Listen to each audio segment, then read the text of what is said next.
Fala pessoal, nessa questão ele mostra uma reta R, que seria essa reta aqui, que intersecta o eixo Y no ponto de coordenada 0,n. Ele quer que você determine quem que é esse ponto N. O que a gente tem de informação no gráfico? Ele tem um ponto, sei lá, não tem nome, ponto P, por onde passa esse gráfico, certo? E esse ponto, dá para você perceber, né? Tá marcado aqui que as coordenadas dele são 8/3 para o x e 4 para o y. Essa é uma informação importante. E a gente também tem um triângulo retângulo marcado aqui, né, que está alinhado com y igual a 4, tem catetos iguais a 1 e 3. Como é que a gente vai, então, determinar quem que é o ponto N a partir dessas informações? Um caminho possível, e depois no final do vídeo eu vou mostrar um outro caminho que usa só geometria plana, que é bem legal. Um caminho possível é a gente encontrar a equação da reta R. E eu vou encontrar a equação dessa reta R usando o que a gente chama de equação fundamental da reta. A equação fundamental de uma reta, ela vai ser escrita a partir de duas informações. Eu preciso conhecer um ponto P por onde essa reta passa, certo? E eu preciso saber qual que é o coeficiente angular dessa reta. Se eu tiver essas duas informações, aí a gente monta a equação da reta, fazendo que y menos y do ponto escolhido vai ser o coeficiente angular que você encontrou vezes x menos x do ponto escolhido. Então, isso é um modelinho de equação no qual a gente vai substituir as coordenadas do ponto P, né? A gente vai substituir essas duas informações e vai substituir o valor do coeficiente angular. Então, o ponto P a gente já tem, né? Ele é o ponto 8/3, 4, a gente precisaria encontrar o coeficiente angular para conseguir montar a equação dessa reta. Só que o coeficiente angular, ele é a tangente do ângulo de inclinação da reta, que é o ângulo que a reta forma com o eixo x. Seria esse ângulo aqui, ó, para essa reta R. O ângulo que ela forma com o eixo x. E o grande lance é que esse ângulo alfa não aparece só aqui nessa figura, né? Ele aparece em outros lugares. Se você perceber que esse eixo x é paralelo a essa reta horizontal que passa ali pelo 4, né? A reta R você pode enxergar ela como sendo uma transversal. E você deve ter aprendido lá no começo do curso de geometria que retas paralelas formam sempre os mesmos ângulos com as retas transversais. Então, esse ângulo alfa que você encontrou aqui embaixo, ele também está presente dentro desse triângulo. Opa, e se o alfa está presente dentro desse triângulo, e a gente está procurando a tangente de alfa, no triângulo retângulo, tangente de alfa é cateto oposto sobre o cateto adjacente, que nesse caso é igual a 3, certo? Então, veja só, para a reta R, a gente já tem as informações necessárias, certo? Para resolver esse problema. Eu sei que o ponto P é o ponto 8/3, 4, e eu acabei de descobrir que o seu coeficiente angular é igual a 3. Então, com essas informações, a gente vai escrever que a equação dessa reta é y menos y do ponto, que a gente determinou que é igual a 4, vai ser coeficiente angular, que é 3, vezes x menos x do ponto, que é 8/3. Então, se eu distribuir aqui esse 3, certo? A gente tem que y menos 4 é 3x menos 3 vezes 8/3, isso dá 8. Então, a equação é y igual a 3x menos 4. Eu posso passar esse menos 4 somando para o outro lado. E aí, quando a gente faz menos 8 mais o 4 que foi somando, fica menos 4. Opa, essa daqui é a equação da reta R, então. E de posse da equação da reta R, aí fica tranquilo a gente descobrir quem que é o N, né? Porque quando eu penso numa equação da reta, um dos jeitos de enxergar essa equação da reta é o que a gente chama de equação reduzida da reta.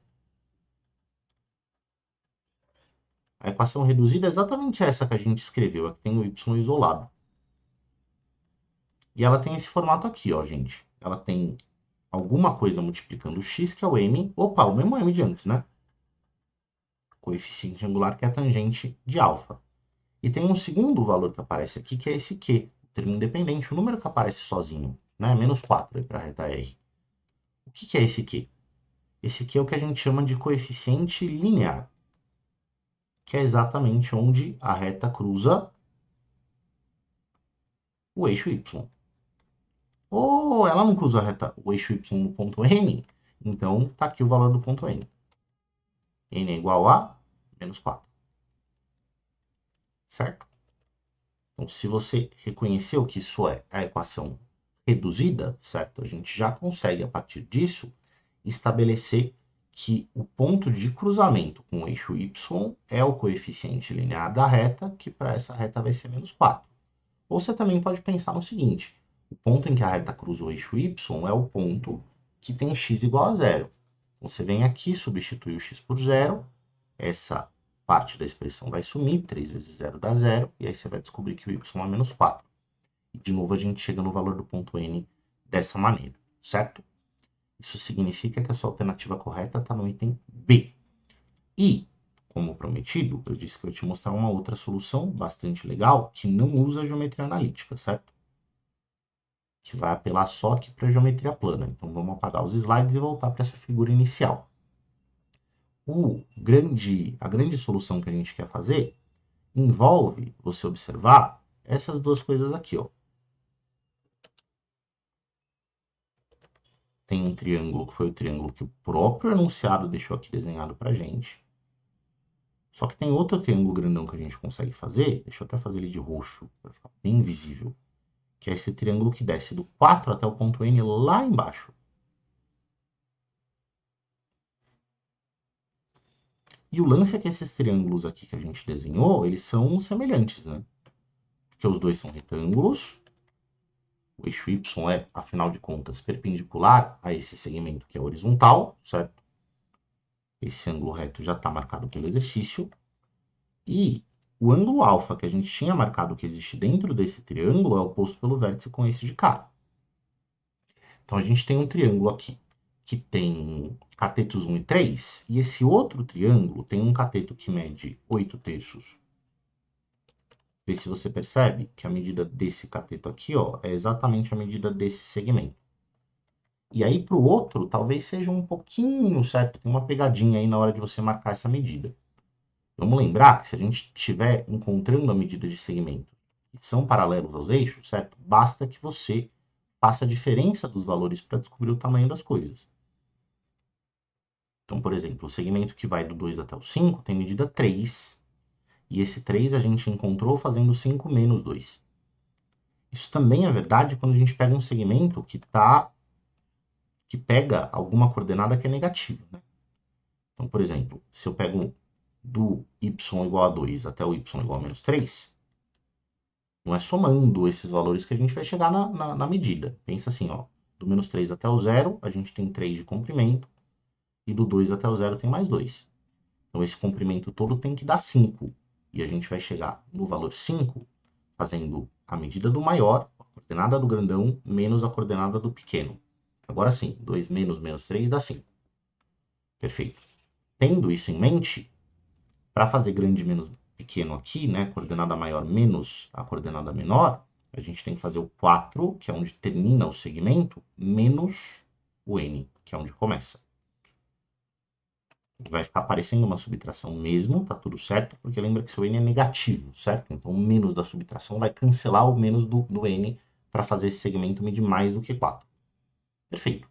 Então, como esses triângulos são semelhantes, observando essa semelhança, a gente tem o seguinte: cateto oposto a alfa no triângulo grande sobre cateto oposto a alfa no triângulo pequeno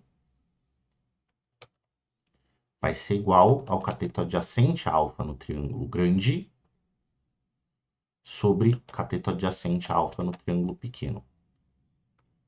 Se eu multiplicar isso em cruz, eu tenho que 4 menos n vezes 1, que é 4 menos n, vai ser igual a 3 vezes 8 terços, que naturalmente dá 8. Aí o 8 vem subtraindo para cá, o n vai subtraindo para lá, e a gente tem, como a gente descobriu da outra maneira, que o n é igual a menos 4. Então essa é uma solução legal também, certo? Para a gente descobrir o valor desse n nessa questão, tá bom? Espero que você tenha gostado da resolução. Até mais.